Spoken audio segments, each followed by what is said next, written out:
السلام عليكم مشتركاتي الكريمات، ان شاء الله تكونوا بخير وعلى خير وصحه جيده يا رب.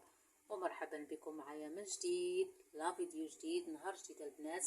وكنتمنى هاد لا فيديو يلقاكم في احسن الاحوال وصحه جيده يا رب.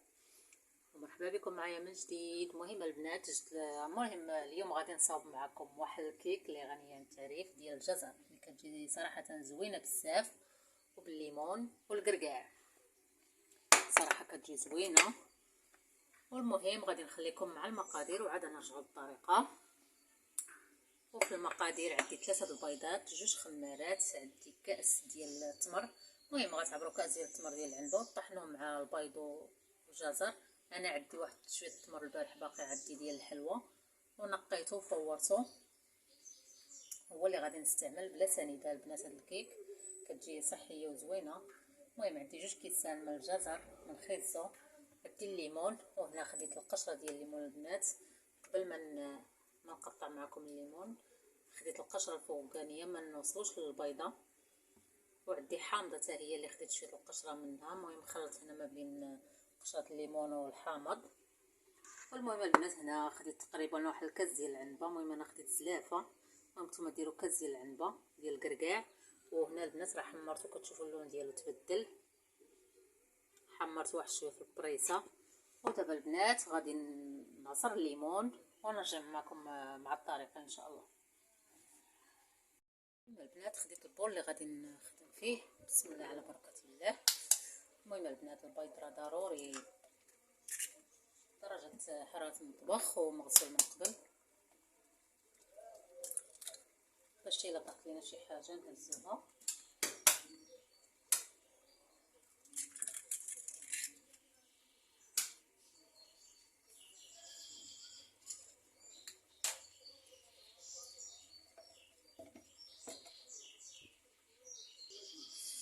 غادي نخلطو بيض واحد شويه،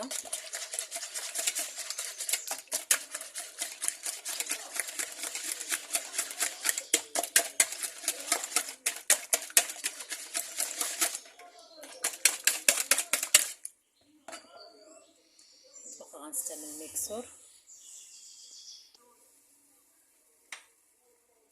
دابا غنضيف التمر،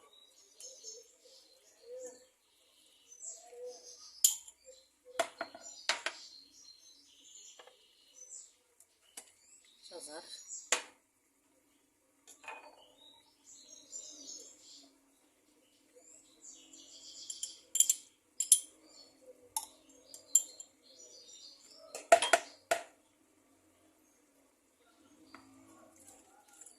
كاس الليمون، وعاد عصير حامضه. شحال غتعطيني؟ تقريبا نص كاس. وغنضيف البنات نصف كاس من الزيت.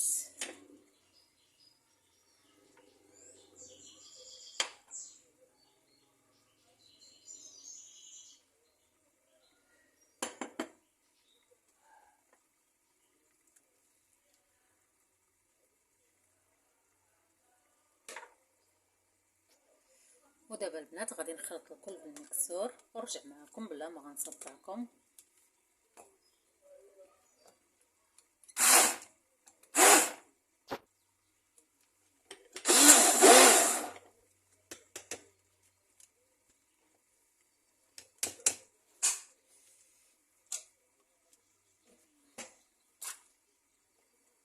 دابا اكتفيت بالخليط، نتوما كتشوفوا القوام ديالو كي ولا.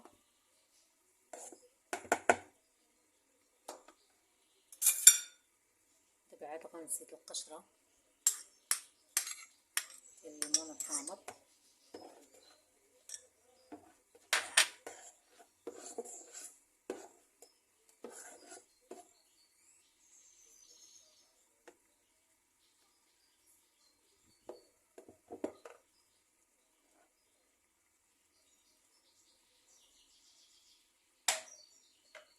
وهنا غنزيد واحد العشقه صغيره ديال القرفه البنات اللي كتعطي واحد الطعم زوين بزاف صراحه.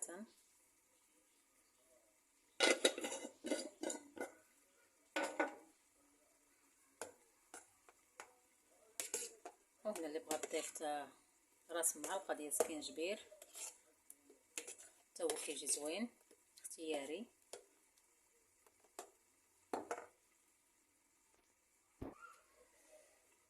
ودابا البنات غنرجعو للمرحله ديال الكركاع. نضيف الكركاع، الدقيق هو الاخير،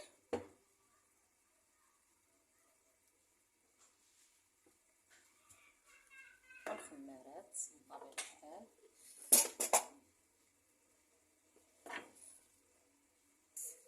المهم دابا غنبقى نضيف الدقيق بشويه بشويه.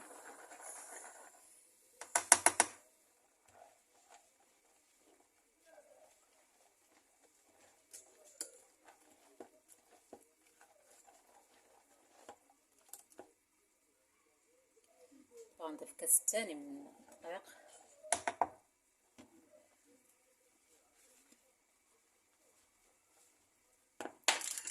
ونضيف الخمارات. الا كيكونوا محبين البنات ضروري تغربلوهم، انا قلبتهم وما حابينش.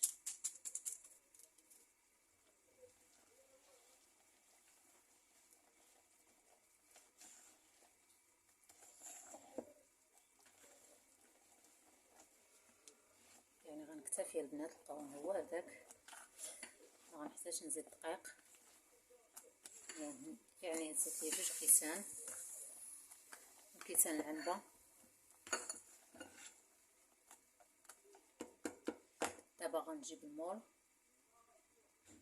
ونرجع معكم. المهم البنات دابا رجعنا لتتمه لا فيديو. انا هذا هو المول البنات اللي غادي نستعمل، مول العجيب. المهم هنا البنات راه كرانيت ما كيلصقش، ما كندهنوش. دابا حيت باغا نرش نزيد شويه كميه من الكركاع، وبغيتها باش تلصق ما تطلعش مع الكيك، باش تبقى لتحت. داكشي باش دهنتو.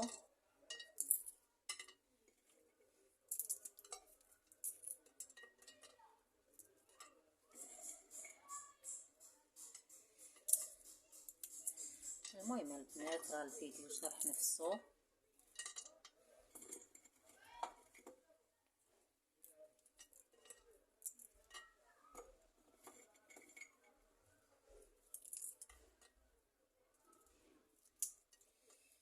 صراحه راه كيجي زوين البنات، جربوه ما تندموش عليه.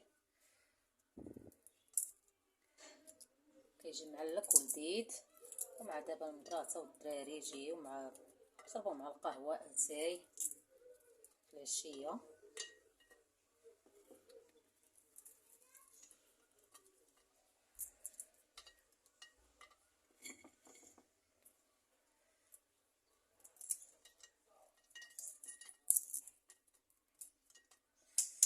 المهم نتوما كتشوفوا دابا غادي نكتفي.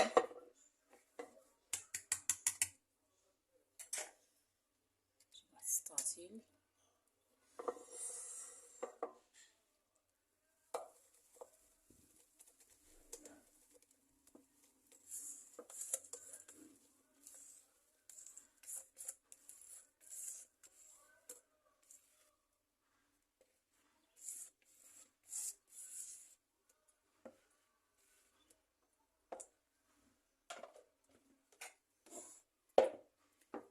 المهم البنات غادي ضروري نخبطو شويه مع سطح العمل باش يتقاد.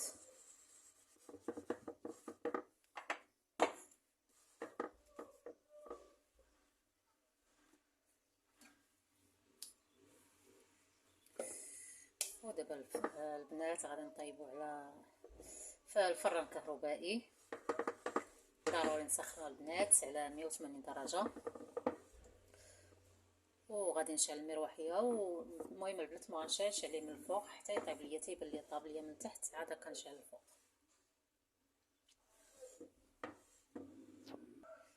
ودابا البنات غادي يطيب الكيك ديالي ورجع معكم كما العاده. يلا مع السلامه. ودابا البنات رجعت معكم. الكيك ديالي طاب، صراحه كيجي خفيف بزاف. ما اللي جرباتو ما غاديش تندم عليه، وكنتمنى تجربوه البنات وتردوا عليا. المهم دابا غادي ندير في الطابسي اللي غنقدم فيه، وغادي نخليه يبرد مزيان، عاد نرجع معكم الكريمه.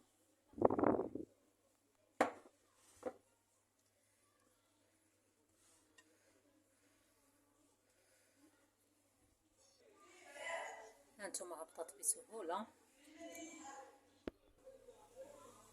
كيف ما كتشوفوا البنات. الكركاع اللي درت من الاسفل صراحه عطى منظر زوين بزاف ورائع. نتوما كتشوفوا كي طلعت جات زوينه بزاف بزاف.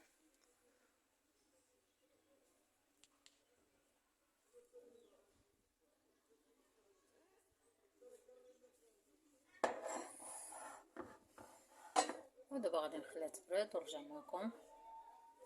كتجي خفيفه.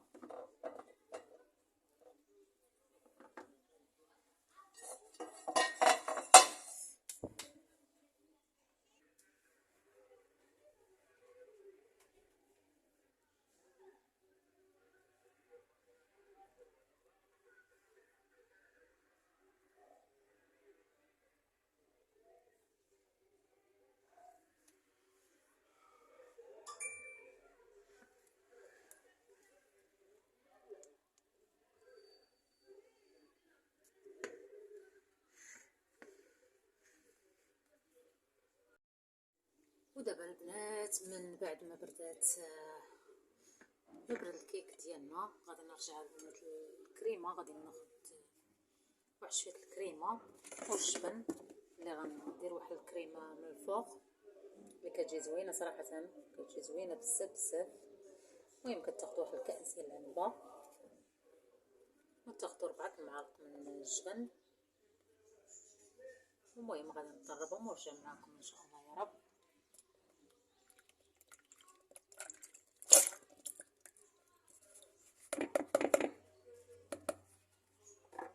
كنستعمل ديال العبار ما بقيتهاش، بقيتها سالت هادو.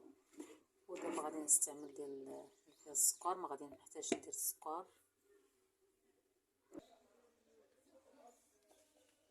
دابا طلعت البنات الكريمه واحد شويه. دابا غنزيد الجبن.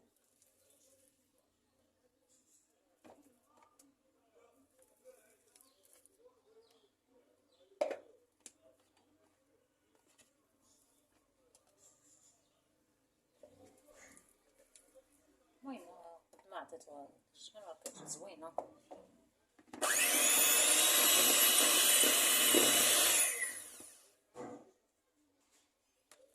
البنات منين ضفت الجبن راه دغيا ماسكات. هانتوما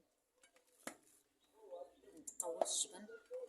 وهنا البنات اللي ما عندهاش الجبن راه ضيف جوج ديال بيرلي تا هو كيجي زوين. دابا البنات خديت واحد الكاشيط وانتوما راه اللي ما بغاش ديرها بالعاشق وتكتفي.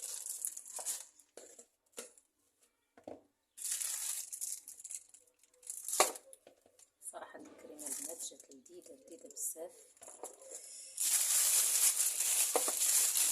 طعمها يقاوم مع الجبن والكريمه صراحه كتجي زوينه.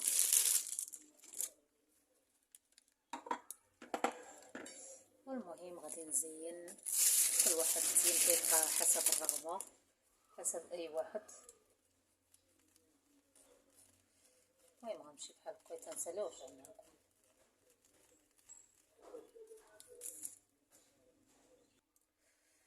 والمهم البنات هذا هو الشكل النهائي ديال الكيك ديالنا اللي كيجي صراحه رائع رائع. والبنات راه ما كيحتاجش باش تسقيوه، كيجي رطب بزاف بزاف. المهم غادي نقطع معكم واحد المورصو باش تشوفوا كيفاش كيجي من الداخل.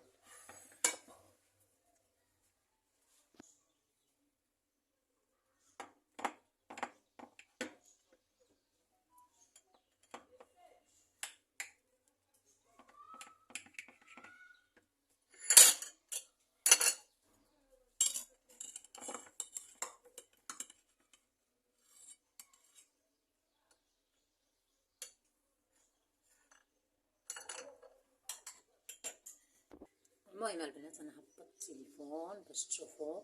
صراحه راه كتجي عامره الكركاع كامله. نتوما كيف كتشوفوا كتجي زوينه صراحه بزاف بزاف. راه هي تحكم على راسها. وهاد الكريمه البنات راه صدقوني جات رائعه رائعه بزاف.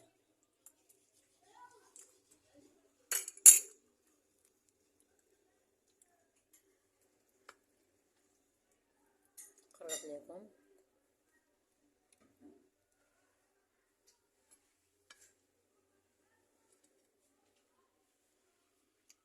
وكنتمنى تنال اعجابكم، ما تنسونيش من لايك بارطاج البنات فضلا وليس امرا.